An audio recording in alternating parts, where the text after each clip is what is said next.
কালীগঞ্জ বিধানসভা উপনির্বাচনের আর বেশি দেরি নেই। তৃণমূলের হয়ে প্রার্থী হিসেবে নমিনেশন দিয়েছে প্রয়াত বিধায়ক নাসিরউদ্দিন আহমেদের কন্যা আলিফা আহমেদ। এখন আলিফাকে নিয়ে জোর প্রচারে নেমেছে তৃণমূল। রবিবার আলিফার জন্য প্রচারে নামতে দেখা যায় হুগলির সাংসদ রচনা বন্দ্যোপাধ্যায়কে।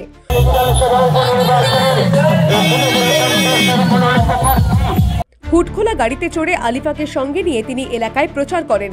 আলিফাকে জয়ী করার আর্জিও জানান তিনি। তার দাবি, এই রাজ্যে একজনই আছেন যে সত্যিকারের দিদি নাম্বার 1, তিনি মমতা বন্দ্যোপাধ্যায়। তাই তার নির্বাচিত প্রার্থীকে ভোট দিয়ে তৃণমূলকে মানুষ জয়যুক্ত করবেন বলেই আশাবাদী হুগলির সেলিব্রিটি সাংসদ। খুব ভালো সাড়া পাচ্ছি, প্রচুর মানুষের, এত গরম তারপরেও এত মানুষ রাস্তায় দাঁড়িয়ে আছেন, এতেই বোঝা যায় যে মা মাটি মানুষের সরকার। বিরোধীদের কোনো জায়গাই নেই এখানে, শুধু তৃণমূলেরই জায়গা, মা মাটি মানুষের সরকারের জায়গা, মমতা বন্দ্যোপাধ্যায়ের জায়গা। এবার এখান থেকে আলিফা আহমেদই জয়ী হবেন, আর নতুন কিছু ভাবনারই নেই।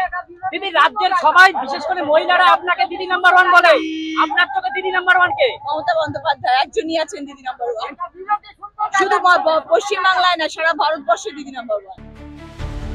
রচনা বন্দ্যোপাধ্যায় প্রচারে আসছেন জেনে রবিবার সকাল থেকে কালীগঞ্জের উদ্দীপনা ছিল। রাস্তার দুধারে সাধারণ মানুষের ভিড় উপচে পড়ে। তাদেরকে হাতজোড় করে রচনা বন্দ্যোপাধ্যায়কে শুভেচ্ছা জানাতেও দেখা গিয়েছে। রাজনীতিতে কয়েকদিন আগেই পা দিয়েছেন আলিফা আহমেদ। বাবা প্রয়াত হওয়ার পরেই তিনি কালীগঞ্জের সংগঠনের রশি শক্ত হাতে ধরার চেষ্টা করছেন। আলিফার বুদ্ধি ও বিচক্ষণতায় আস্থা রয়েছে দলের। স্থানীয় নেতাকর্মীদের সহযোগিতা দেখেই তা বোঝা যাচ্ছে।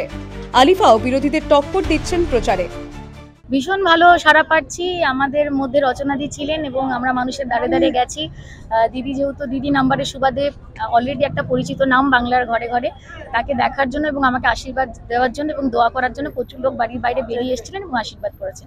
আমাদের ছুটি বলে কিছু নেই, এটা উপনির্বাচন, খুব সময় পেয়েছে এবং দিন রাত্রি এক করে আমাদের সকল তৃণমূল ব্লক কংগ্রেস কাজ করছে একটা পরিবারের মতো। সবাই লোকের দাঁড়ে দাঁড়িয়ে ঘরে ঘরে যাচ্ছি। তো হ্যাঁ, ছুটির দিন হলেও আমরা এটা কাজের মধ্যে দিয়ে কাটাতে চাই। শুভেন্দু অধিকারী যে সমস্ত কথাগুলো বলে গেছেন তার আমরা কাউন্টার কোশ্চেন দেবো। আমি আগেও সভা থেকে বলেছি, ওটা একটা মিথ্যাবাদী দল, মিথ্যা কথা ছাড়া ওরা কোনো কিছু বলে না, আজ পর্যন্ত বলেনি। তার ভুরি ভুরি নিদর্শন বাংলার মানুষের কাছে অলরেডি আছে এবং সেটা যেটা বলে গেছে সেটাও মিথ্যা, এবং সেটা আমি অলরেডি কাউন্টার অ্যাটাক অনেক জায়গায় করে দিয়েছি এবং আরও ভিডিও আসবে আমাদের পক্ষে।